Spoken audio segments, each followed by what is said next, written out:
Hi, everyone, and thank you for joining us today, Peer-to-Peer World Virtual Conference. This conference is brought to you by 5 companies that serve nonprofits. They've come together to share their unique experience and knowledge with you today. These companies are Accelerate Charity Growth, boodle.ai, Defex's Partners, Op3, and Turnkey. Katrina, you want to advance? Okay. My name is Nitsi, and I'm Editor-in-Chief and Content Director at Nonprofit Pro, and I'm delighted to join you as MC for today's conference. The title of this session is Acquisition, Finding Your Fundraising.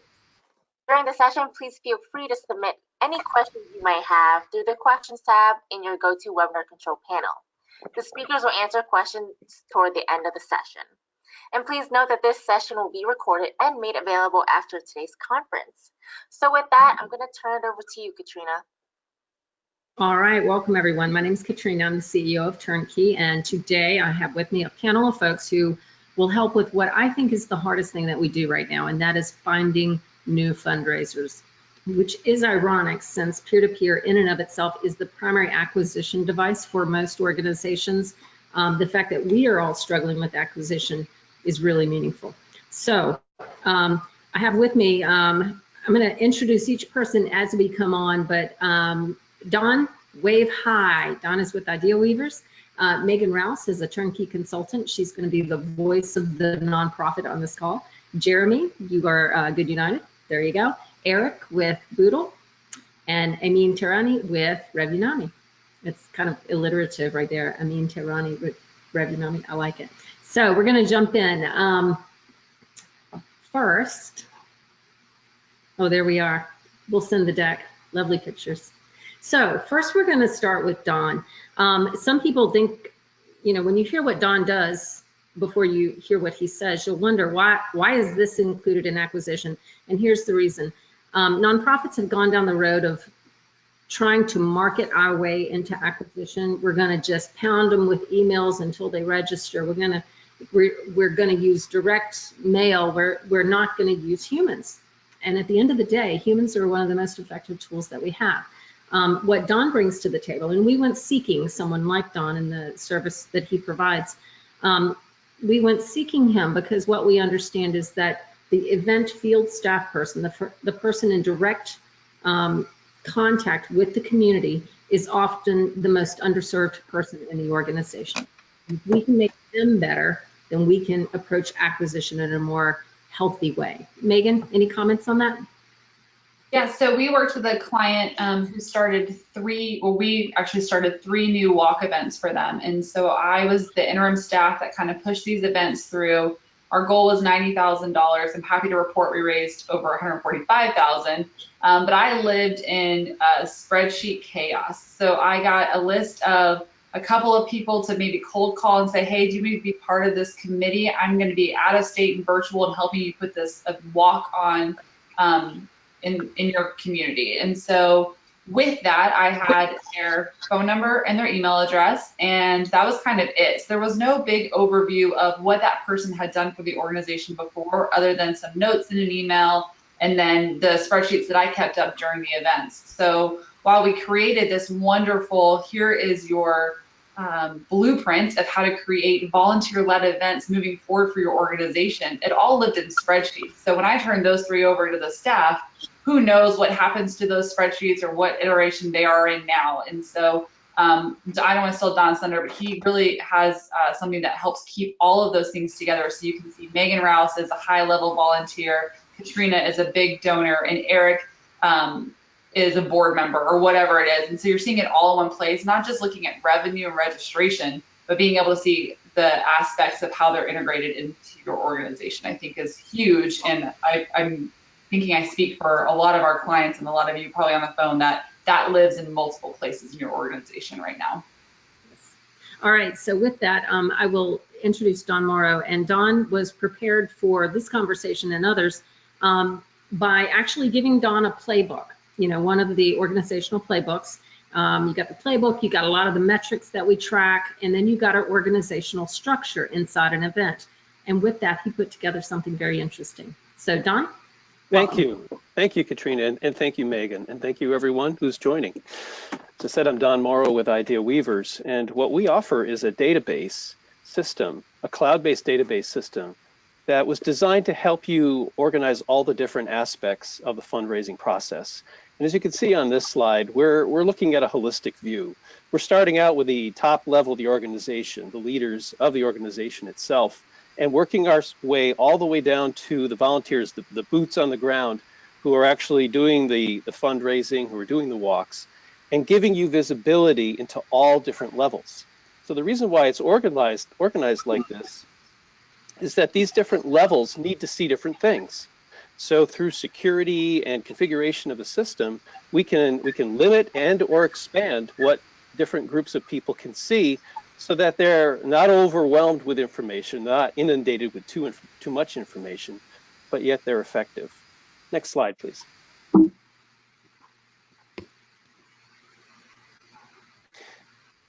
So let's start out at the highest level and talk about dashboards. At the corporate level, the organizational level, you want to be able to see what's going on within all of the different committees, within perhaps different walks across the country, and then even drill down to the individual volunteers themselves. So we're talking about acquisition here. How about let's make sure that we can properly track them all and keep up with them, and perhaps refer to them again next year when we repeat the walk. These are just typical dashboards, as Katrina said, that we put together with some of the data that we were given. And some of the information about them I thought was pretty interesting, especially the goal type stuff. Megan was talking about her strategic goal, how much they were trying to raise. And imagine being able to see how you're doing against that goal in real time. That's what a cloud-based database can do for you, because as people are entering their data into the system, it's automatically creating and updating these graphs and charts. Also, you'll see, I'm sorry. One thing I wanted to make clear is that with this type of tool, you're actually laying on top of, as an example, a BBCRM or a Salesforce. That's the database of record, and this is the interface to the field staff and to the national business unit. Is that right? That can be one way of thinking about it, yes. The solution that we offer can talk to various databases. So whatever database you're using out there, we can extract data from that, display it with the data that we have in one consolidated dashboard. So that could be Salesforce, yeah. And before we leave this live, I wanted to look at the colorful one in the lower right corner. That's giving you a high-level overview of how each of your teams or your committees or even your walks is doing just at a glance, right? And so as a leader, as an executive, you want to just focus on the ones that are yellow or red. The greens are working okay. I don't need to be bothered by them. So that's the way we think about it when we're providing information. Just tell you what you need to know, actionable stuff that you need to work on. Okay, next slide. So we're drilling down now to committees. As Megan said, she was talking about all those committees and spreadsheets and things that she was using. Here's our way of representing them. Okay, we've got all the contact information in there for the committee members, but more importantly, we've assigned them tasks. And all those tasks are shown underneath that committee structure. So you can see who's assigned the task, what the task is, when it's due, and whether or not it's been done, and whether or not it's in trouble. Okay, so at a glance, you can be looking at your committees, you can be looking at the people within the committees, and look at all the work that is being done and scheduled to be done. Next slide. Now we're talking about an individual team. So here we get into the walk itself, and this is the view that somebody running, say, the New York walk or a particular walk could look at to see how the teams within the walks are doing. So you see you've got the participants in there and you've got actual dollars as to how much they've raised. And this can also be historical data. So year over year, walk over walk, assuming the same people participate, you can get an idea of who raises what, and then can start to use this information for forecasting. That's where the real power can come in, is leveraging this historical data to identify what you think the future is going to bring for this team and for these individuals. Okay, last slide. So and finally, the last slide here is a portal for the participants themselves. So it's possible, instead of everybody kind of filling out spreadsheets and emailing them, or even worse, slips of paper and sending those in, how about a very simple portal for people to go to either on their phone or on the computer, where they can enter what their fundraising efforts have been so far. They can see what their goals are. And if this is something that you would be interested in enabling, you could kind of gamify the system and show what other teams are doing compared to yours. You know, that's an option. We also got some general information about the walk, so you can always see what the timeline is. You know, make sure you've got one central place for all the documents, dashboards, and tasks that you as an individual would need to know about. Very good. All right, and so the materials that you were working with when you designed this particular iteration is what many people call the event timeline. Is that, Megan, probably what it's called, where you know, at 6 months out, you secure your venue. So the particular task could be accomplished either by a staff person or a volunteer, depending on how that particular brand structures their volunteer engagement, correct? Yes. The point of this is this. The staff person can't recruit everyone for the event. The staff person is managing volunteers who go out and recruit everyone for an event. So Megan, in the scenario that you had described earlier, how would you make use of this kind of tool in order to assist acquisition? Yes, so I think it's a multiple fold. So turnover is something that we all talk about in this space, right? Nonprofit staff turnover. And so the example I was giving is I built those relationships with those 3 committees, right? So in those 3 cities, I mean, we are now Facebook friends. I buy Girl Scout cookies from them. I went to someone's graduation. Like, we are tight knit. So when I am removed from that instance and someone new is brought in, how do they pick up the pieces? How do they keep moving? And or what if there's 3 of them across the country managing virtual, events from afar? So I think it helps, one, with retention and making sure you're keeping your important people and your impactful people part of it. Helps with the acquisition too, because again, those boots on the ground are doing so much work and we're not collecting a lot of that data. We're taking notes at meetings and stuff, but this is a place for them to come and upload information and again, see it in all in one place. And so if someone was gone and said, this is my last day, goodbye, I'm out, when I come in here, I can see exactly where they left off. And so I'm not losing time trying to rebuild something as well. So I think it helps on a couple of fronts as well on top of acquisition. Very good. Excellent. Thank you very much. All right, we're going to move to Amin now. And this is my personal belief. My personal belief is that when I email people who don't love me, they're not going to read my email. That's my belief. And I think we have counted on email acquisition for new fundraisers for years and years, and it's just not working anymore. They don't live there anymore. And where they do live apparently is in social media. So I'm going to turn it over to Amin. And Amin, if you could talk to us about how you help peer-to-peer event series acquire using Facebook and other social media.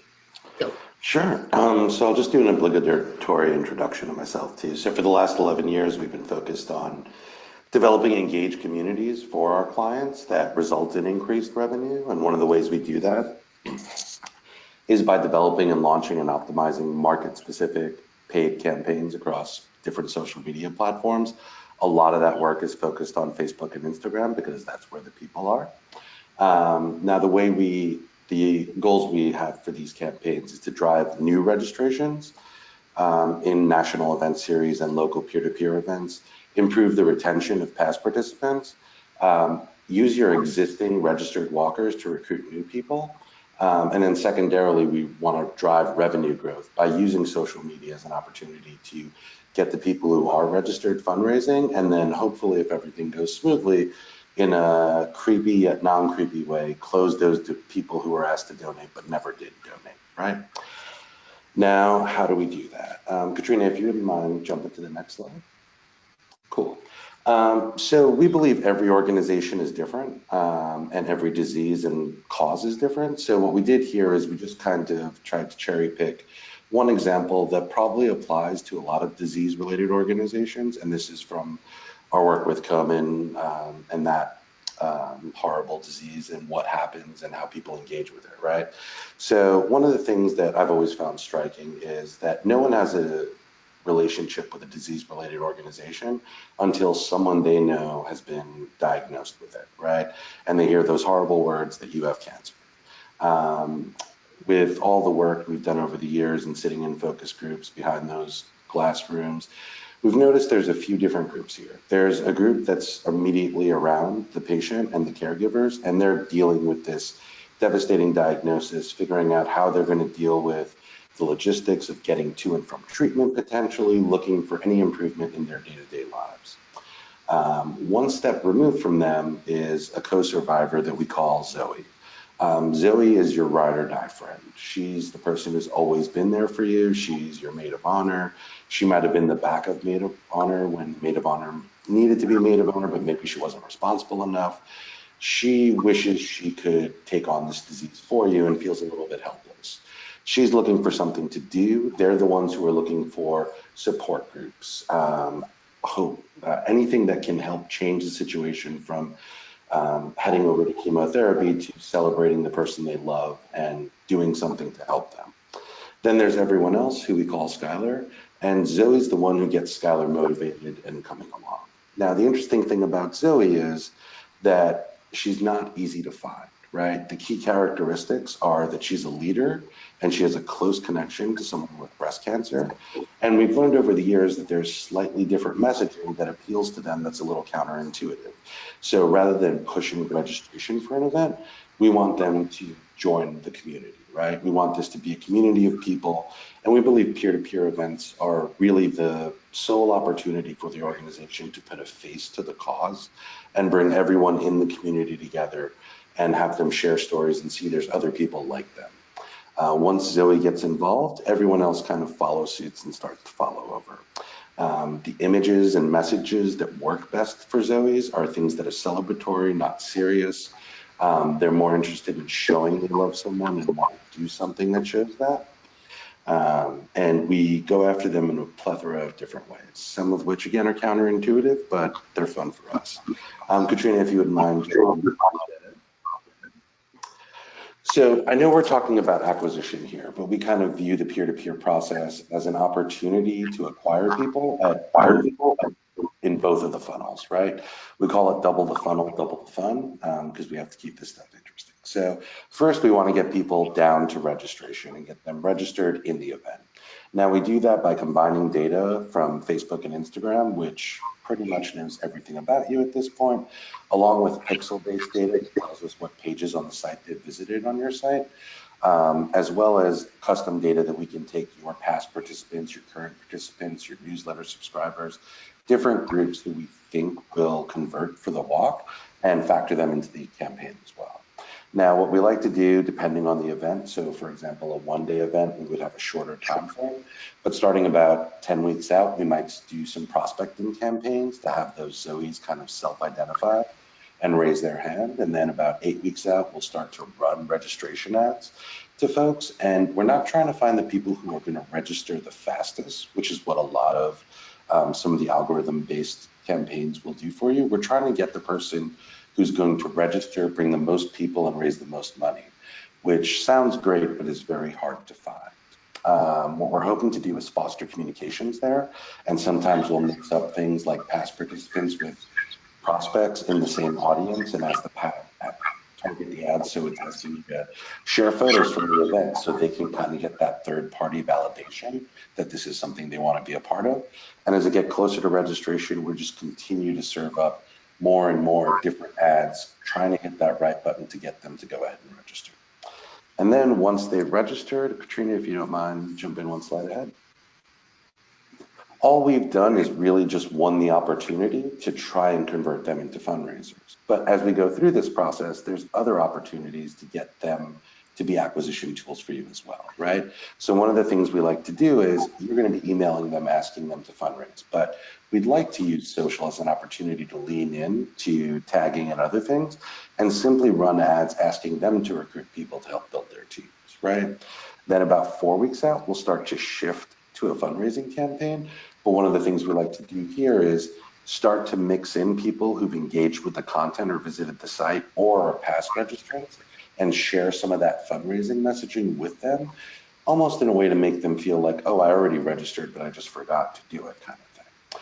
And then if everything goes well, we all know if we can get every participant to just post to social media once, send an email to their friends and follow up one time, your events would be a huge success. So what we're trying to do is aid the Zoes and the other fundraisers through this process. So about 4 days out from your event, anyone who was asked or started a registration is a prime audience for a non-creepy ad that references the event and the number of people participating and the cause that they're uniting behind and asking them to make a donation, because we all know we get interrupted by those dings and mail messages and cat videos that pop up. But a lot of the time when we're on Facebook and Instagram, it's because we've checked everything and we're just looking for something to keep us entertained, right?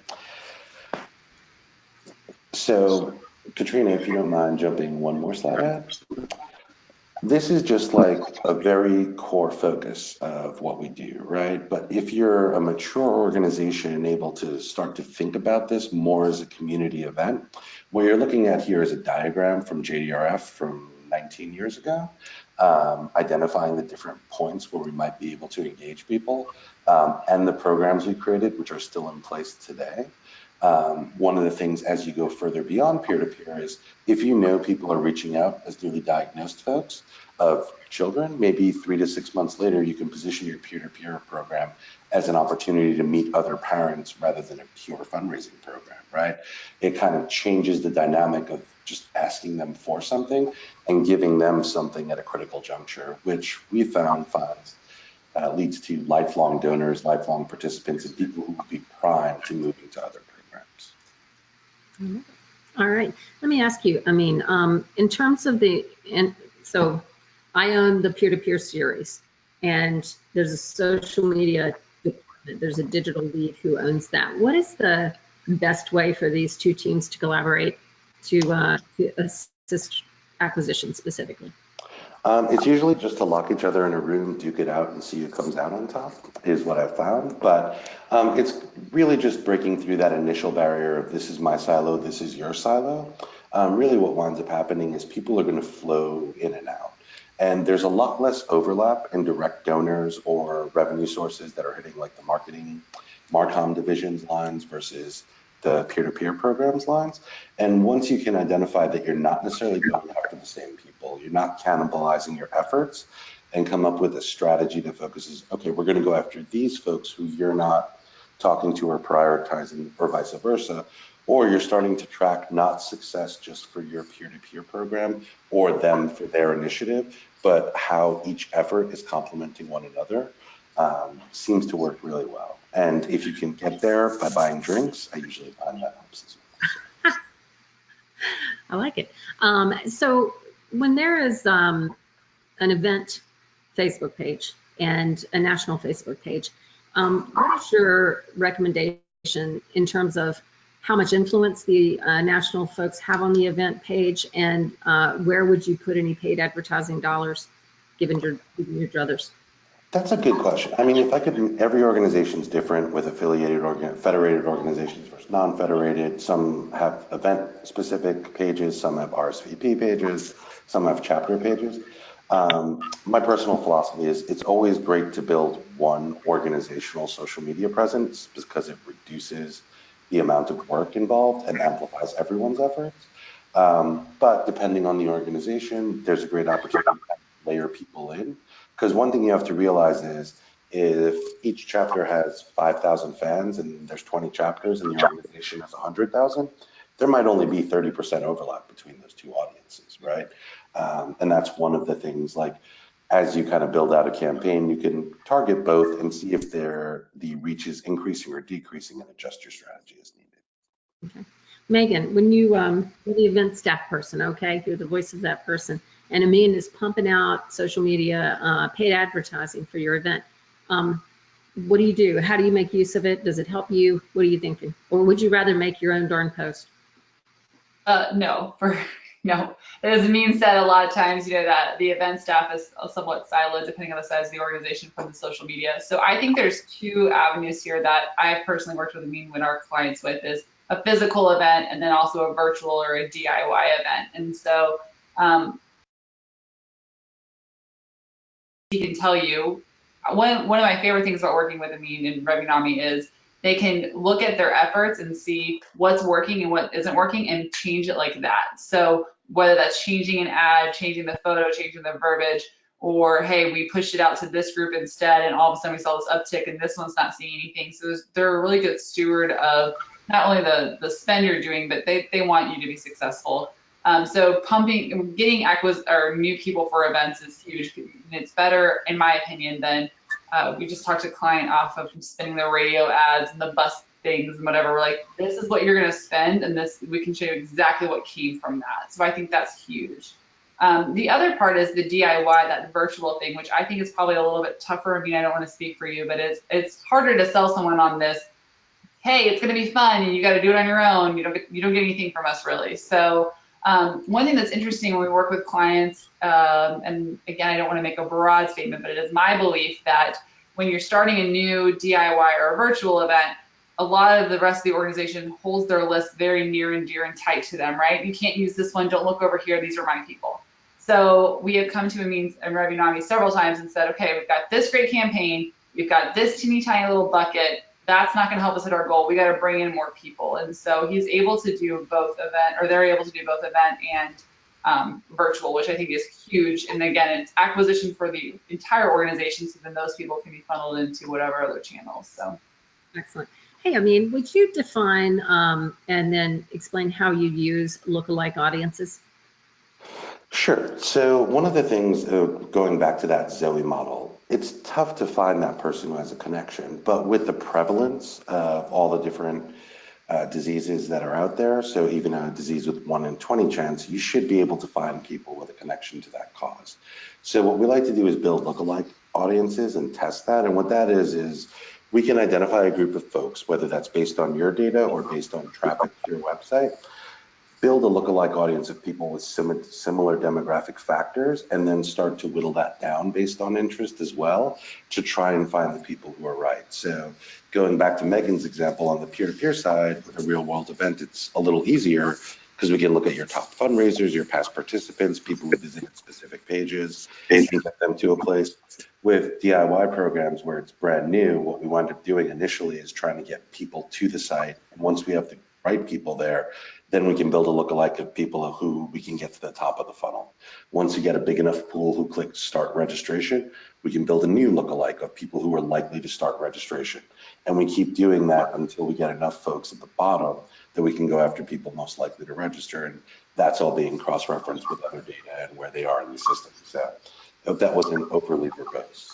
No, I think that's helpful. That goes back to the question you asked me, Katrina, would I rather do the post? I can write a great social media post. I'm just going to brag by myself. Excellent social media poster. But I don't do anything with it after that, right? We see how many people engaged with it, liked it, commented, and then it's done. So exactly what Amin said, they're constantly changing the formula behind it. So, I mean, if I were trying to decide how much money I'm going to spend on paid advertising in order to drive acquisition, can you just top level tell me what goes through your brain? How do you do that? Sure. So I'll try and give an answer that'll apply to any kind of let me dip my toe in the water versus let me do this for everyone. Typically what we wind up doing is the biggest cost here is going to be the media by itself. So one of the things we put out there to try is on a range of 2 to 4% of the overall participant raised event revenue. That's a good marker, whether you want to do this for 100 events or try it for 2 events. It's a good kind of pool of money to test and see if it's going to work. Now, I'll put a caveat out there. You don't want to do this with your 3 smallest events. You do want to have some variety. It is dependent a little bit on all the amazing stuff that the staff do. So you want to have great events, bad events, be able to compare that all. But typically we'd say, look at a budget about 2 to 4% of what you think you're going to raise by participants. Don't include your sponsorship revenue. Excellent. Thank you very much. I appreciate that. Don't go to sleep, because when Jeremy talks, I have a couple of questions I want to throw at you that have to do with him. So next, however, what we're going to do is go to our friend Eric at Boodle. And I have to confess, when I first heard about Boodle, I said this, what? What? So, and Megan had introduced these guys to me. Now I would ask stupid questions, and a stupid question is when I send my fundraiser out to fundraise among their peer networks with just the information that they know. That's all that you've got. What's already in your head, that's what you've got. And Boodle helps them know more. So with that, Eric, jump in. Thanks, Katrina. And can we move to the next slide? Maybe.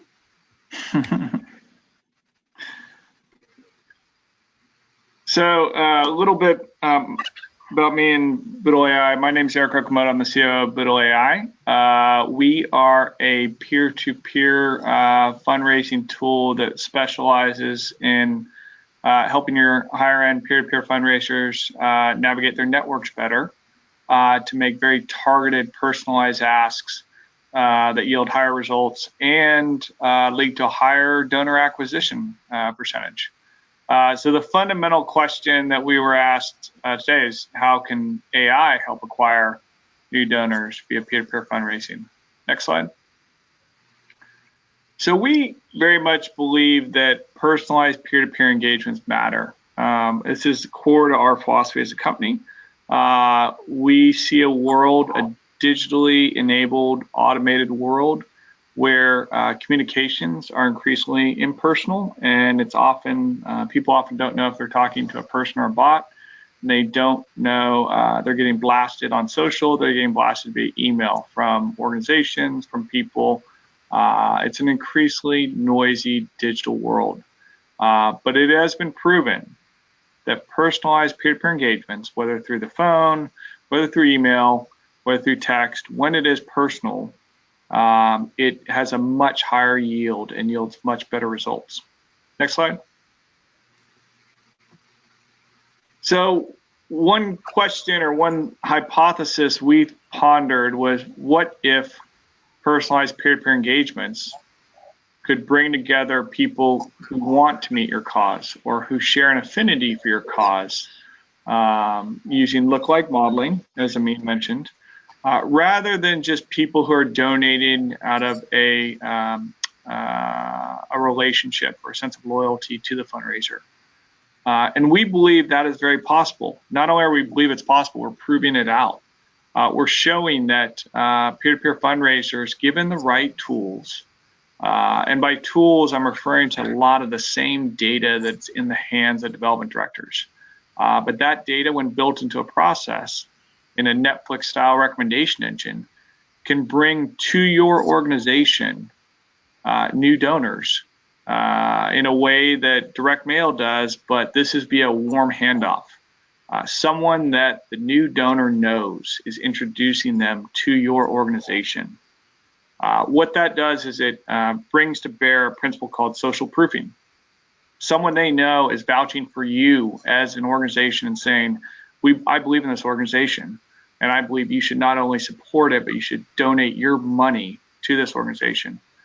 If that person is someone who looks like one of your current donors and fundraisers, the probability that you can cultivate them successfully to be a recurring donor is much higher. And that's really our aim, our strategic mission for peer-to-peer fundraising. Next slide. So what we know, we do know that advocacy email is highly ineffective. Not only is it highly effective, it's getting worse. Open rates are down, click-through rates are down, donation rates are down in advocacy email. Yet peer-to-peer fundraising, especially when it's personalized, is extremely effective. So when you have an army of peer-to-peer fundraisers reaching out, the probability is going to be much higher, as mentioned, that it's going to yield a donation. Next slide. But what we also know is that if peer-to-peer fundraisers are reaching out to the right people, and they're doing it in a personalized way, they're not just reaching new donors, they're not just reaching donors, and they're not just obtaining donations for your cause, they're reaching new donors. And they're reaching increasingly major gifts and new fundraisers. Our goal at boodle.ai is to increase the percentage of new fundraisers versus total donors in your peer-to-peer fundraisers engagements. Next slide. So how do we do that? With artificial intelligence, big data. And if you're in my lunchtime filler presentation, it went into the details of how this works. But basically, we're bringing a lot of the big data that is used by development directors, but we're bringing it to bear in the peer-to-peer environment. We believe peer-to-peer fundraisers are increasingly asked to take on more and more, and are being asked to fundraise more. And it seems appropriate that they have the same capabilities to be able to navigate their networks, to make an intelligent ask to the right person at the right time, that other people who are asked to fundraise also have. We also believe that increasingly this is going to become the norm. Fundraising tools for development directors and for peer-to-peer fundraisers, as well as direct marketing. We're applying our look-like modeling to direct marketing, and we'll offer for free any organization that wants to A/B test our look-like modeling. And if we can't beat your current benchmark, then you will not pay a cent. We're very much convinced that this is the way of the future. This is how everything will be done. And one day you look back and say, this, it was novel then, but it's just the way it will be done in 5 to 10 years. So it's this is very much where we think donor acquisition should go. More personalized engagements, less noise, but still human at the center, supported by intelligence and data. Love it. Megan, you've actually using the tool. Can you describe your use of it and how that went for you? So I'll describe it as a user and as a staff person. So I didn't do an introduction, but I like to classify myself as a rock star fundraiser. I'm literally constantly fundraising for everything, and you'll see a couple people laugh with their faces on screen because they have been asked to donate to whatever crazy campaign I've had going on. So my biggest fundraising accomplishment was in 2015, 20th anniversary of passing of my father. I ran 20 endurance events across the country for Leukemia Lymphoma Society and raised over $155,000. So when I say I'm always fundraising, I just chopped off my hair. I jumped in the snow this year in my swimsuit. Like, I am literally always fundraising. What is hard as a fundraiser, as a top fundraiser, which you all have in your database, is looking and trying to figure out, how do I not only match what I did next year, but grow it? And so when you're looking at your Rolodex and you're posting on social media, whatever, you're going back to the same well, right? Same people over and over and over and over. And so the great thing about this tool is, I like Amin's term, in a non-creepy way, I upload my contacts and it tells me, hey, here are people who are likely to donate, not because you babysit their kids or your neighbors or this is your dentist or whatever, but to Eric's point, because they might also care about this organization. And so it gives you, I call it the answers to the test. It gives you a leads list, a warm leads list of people you already know that maybe aren't in your top 10, 20, 30 that you typically contact. And so it just opens up the opportunity to continue fundraising. As a staff person, I love this tool because I don't know about you on the phone, but we go to our top fundraisers all the time and we beg for more. Can you get more people on your team? Can you raise more money? Can you do this? Can you do that? Can you do this? And we do great thank yous and we take them to lunch and they get a plaque and whatever, but we don't do anything a whole lot to really help them. So this is a great way to say, you are kicking butt and here's a tool that's going to make it maybe even easier for you to hit your personal goals, because those fundraisers have goals because they care about your mission. So I think it is a great tool. So Eric, correct me if I'm wrong, but if Megan is doing snow angels in her bathing suit for National Down Syndrome, and she's doing a marathon for leukemia lymphoma, and both those organizations were using your tool, the list would be different, right? That the top fundraiser or the top prospect would be different. Is that correct? Absolutely. The recommendations completely different. A lot of prospecting tools now, it's the same recommendations, not only for every fundraiser, but for every nonprofit. It's basically just it's a calculation based on wealth and giving propensity and so forth. We're very much doing pattern analysis using machine learning technologies to do that look-like modeling. And so it's unique to the data coming from the organization and the campaign. It's very much, and so the recommendations are based off of who is likely to share an affinity for Megan's message for that particular cause. Yep. And I think that's really powerful. And I think you're absolutely right. You know, in 5 years, we will be aghast at the idea of just shooting blindly into the night, hoping we hit a target, which is what we're doing right now. And asking. And we're even testing right now, seeing if we can identify peer-to-peer fundraisers out of just your standard donors and your constituent community. And so far, there are patterns there as well, depending on the nonprofit and the campaigns and so forth. And we're optimistic that even the possibility of recruiting better peer-to-peer fundraisers is going to be very much enabled and guided by smarter intelligence and smarter data. Well, it gives you that lift too, right? Asking for money is hard for a lot of people. And I say that because I get told no, and I'm saying, well, I'll just ask you next week, it's fine. But so it gives you that extra, he's laughing because he's been a victim of this. It's great though, because it gives you that added layer of confidence. So my first 3 recommendations may not be people I've talked to in the last month, but now I know that you might care about this. And so you really may want to know what I'm doing. And it helps get over that lift of, I don't know how to fundraise, or what do I do, or where do I go next? It gives you that extra confidence, I think.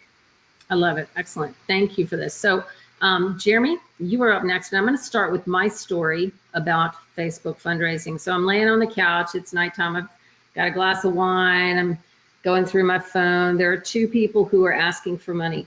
One of them is my husband. And what I hit on Facebook is my adorable husband is fundraising for March of Dimes, who is a client of ours and of GoodUnited, so I can tell this story and be happy.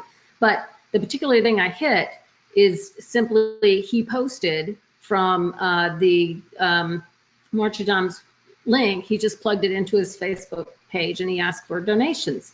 So I saw that one. I'm like, oh, my purse is like outside of arm's length. I'll have to raise my head up and move to do that. So I keep scrolling. My other friend is doing a Facebook fundraiser, and I know if I donate to him, 2 clicks, I'm done. And poor Otis did not get my donation that night because of that. So with that, I will introduce Jeremy Berman, who is one of the founders of GoodUnited. Go ahead. Thanks, Katrina. And would you mind flipping to the next slide? Maybe. So what Katrina is describing demonstrates this fundamental shift that seems to happen every 10 to 20 or so years. So if we take a look at pre-1990s, it was a really big deal to be able to send checks in the mail. And then when the internet came about, obviously that fundamentally changed how donors were able to contribute to nonprofits. And for a lot of good reasons, nonprofits love that change, right? Because they have websites and they can control the user experience, and they can literally control that end-to-end experience for the fundraisers and donors, collecting as much data as necessary along the way. But what is happening right now is a fundamental shift in giving that is changing everything in a new way if you can plan for it. So as I'm sure everyone is familiar with, Facebook fundraising has taken off in an impactful way that we haven't seen in maybe forever. So when they first launched, in a year, they raised $1 billion for nonprofits. I think we're going to be hitting that second billion coming up this year as well, which means it's no longer a question of if or when people are going to start donating through social media, Facebook in particular. It's happening today, and it's happening at a rate like we've never seen before. But with this new change, nonprofits need to adapt their strategies if they want to retain these fundraisers and donors going forward, because the idea of collecting email addresses just isn't the answer when Facebook and these other social media platforms control that experience and the data. So next slide, please. What we find is that on average, less than 2% of donors that contribute through Facebook are submitting their email address to stay engaged with the nonprofits after they make the donations. And the fundraiser or the individual that has the highest affinity for the nonprofit, because they've literally taken the action to raise money, actually never has a way to submit their email address. So nonprofits are getting 0% of fundraiser emails. So let's think about that from another perspective. Let's think about it from the perspective of a traditional P2P event, a race for the cure. Imagine if you had tens of thousands or hundreds of thousands of fundraisers and donors show up at your events and raise millions of dollars, and then you turn around to say thank you and to follow up, and you realize that no one's there. They all came and they left and they had masks on and they really cared about you, but you didn't get what you needed to actually build a relationship to keep them involved going forward. That is literally what's happening on Facebook today. The status quo experience is if I create a fundraiser and I raise $100 on average for a nonprofit I care about, coming from 3 to 4 people, I will A, never get a thank you from the nonprofit, B, never get any sort of communication to help me understand the impact that I'm making and to educate me on the good work that they're doing. And then 3, never get an opportunity to share any contact information in an effort to stay engaged going forward. So those seem like insurmountable challenges. However, Katrina, if you go to the next slide, this is actually a massive acquisition opportunity, which is what we're here to talk about because it is a big problem in everyone's world. What we have proven at GoodUnited is that an overwhelming majority of your Facebook fundraisers and donors are new to your organizations, meaning they have never given a gift before. They're not in your CRMs. But guess what? They definitely, the fundraisers at least, care about your cause because they chose you and they've raised some amount of money. And they also probably have a high propensity to give again because they had this really easy experience and they're starting to get to know you. So the question is, how do we unlock this massive opportunity when Facebook makes it really difficult to get the information you need to build that relationship going forward? If you go to the next slide, what I'm just going to briefly cover is how we approach this at GoodUnited. Our sole focus is to create the most compelling fundraising and donation experiences during that 2-week Facebook fundraising campaign, such that it becomes a no-brainer for those fundraisers and donors to share their email and to want to do something again in the future. So the question obviously is, well, how do you do that? And the way we do that is a 3-step process that is a managed service, which means we do 100% of the work for you and only give you what you need to make this actionable. To start, we send 100% of your active Facebook fundraisers a thank you message on their wall with a value add reason as to why they should opt in and allow your organization to communicate with them through Facebook Messenger. And once they click that link to opt in, the power of our technology takes over.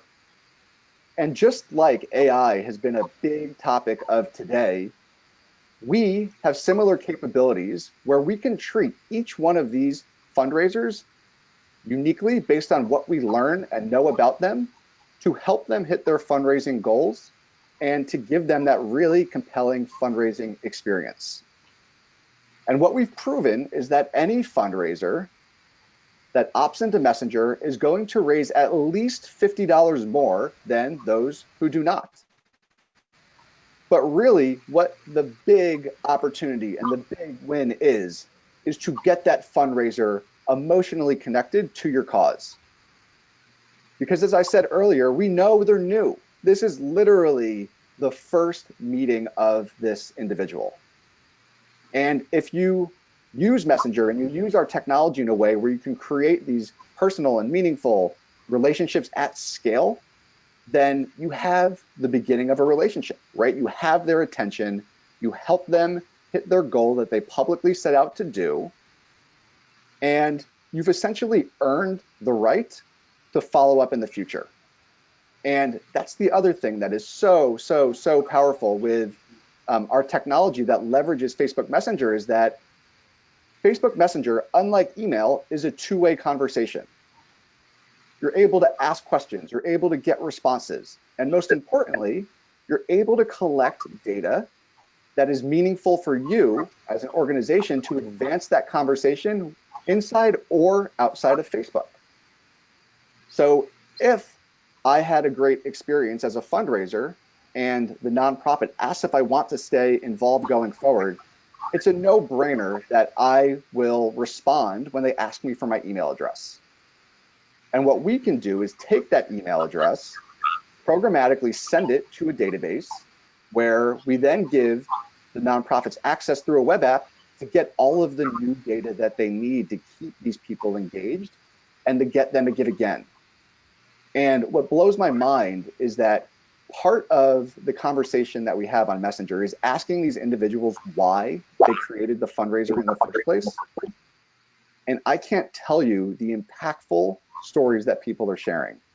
They are literally typing on their phone paragraphs about what this organization and what this cause means to them, and saying that they want to give again. They want to stay involved. So when we think about acquisition opportunities, there is really no better way than to leverage this data that's coming out of Facebook to find these people that we know care about you, your cause, and are literally raising their hands saying, I want to give again. And this is what we deliver through our managed service at GoodUnited. And all the nonprofit has to do once we're onboarded is literally go into the web app, get all the data that they need, get it into their CRM. And from there, the possibilities are really endless in terms of building that relationship in an effort to increase revenue and lifetime value over time. Excellent. Hey, Jeremy, we got a couple of questions. The first one is from Linda, and she wants to get an example of the value add you provide on their wall to get them to click through to Messenger. So maybe hit that portion of the process again. Yeah, great. So one of the ways that we are able to do this better than anyone else in the world is one part technology and one part operations. So on the technology side, we are able to identify every single new active Facebook fundraiser every single day, which enables us to get to the wall very quickly to write this thank you message to get them to opt in. So that's step one. And with that, we have deep operations capabilities where literally teams of people are manually posting these messages because that's a requirement of Facebook. So some of our organizations we work with have over 10,000 fundraisers a month. So very deep operations there. The other side of it is a technology play where we aggressively and very deliberately A/B test and optimize the messaging on every one of these thank you messages to increase the number of people that are opting in over time. And we're getting incredibly good at honing in on the exact thing to say to get people to take action. Love it. Another question from Megan. If Facebook has privacy policies, how does GoodUnited know who the donors are? I think she means fundraisers, and post on their wall. I think you just answered that in some degree, but if you hit it again. Yeah, so what a nonprofit has access to as part of leveraging Facebook giving tools is a report called a Facebook transaction report, which includes some cryptic information about your fundraisers. But if you know how to leverage it the right way, it's actually pretty helpful. So using these transaction reports, we're able to kickstart our process to get this going.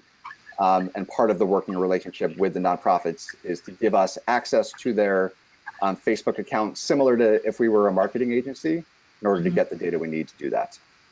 Got it. All right. Eric, don't go away. We got a question for you, but I want to finish with Facebook fundraising. Megan, give us your experience with Facebook fundraising. What do you see happening in your clients' operations as they try and figure out how to manage this? Yeah, so from big to small, a lot of them have turned it on outside of that integration with their platform. And just like Jeremy said, it's kind of a set and forget. So you've got this amazing revenue stream coming in and little to no plan or stewardship or moves management or bringing them into the organization is happening. So, this is the purest form of acquisition. I have decided, I've come to Facebook, I've set up a fundraiser, and I have taken action, right? These are people we want.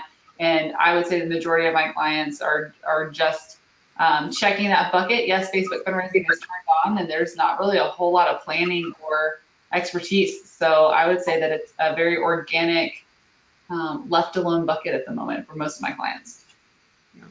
Some of the challenges I think that you're working with are trying to, or what I hear is that the customer service aspect, it can be pretty intense when you don't know who they are, or more important, when they're part of an event. So if they're part of an event and they don't go through their event to Facebook, but rather go directly to Facebook. So I'm registered on my event and I'm fundraising, and I just started a Facebook organic fundraiser and I'm fundraising, and it's not showing on my thermometer.